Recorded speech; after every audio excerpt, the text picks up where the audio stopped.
আর কত কষ্ট দিবি মা? তুইও তো একটা মেয়া ছিলা, বল এক জীবনে কেমন করে সইব এত ধকল?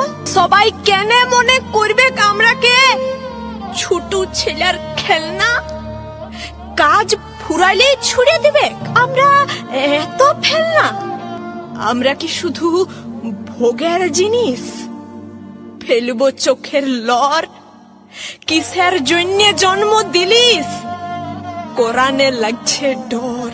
পরের জন্মে আর মা যেমন বিটি ছিলা না হয়, জোড় হাত করে বর মাগছি মেয়া জনম লয়। আমার দু চোখে আগুন জ্বলে, আমার ভিতর শত সিনি। আমি করি লালন পালন সুজলা মেদিনী। আমি দশভুজা, দুষ্টকে দমাই রাখি।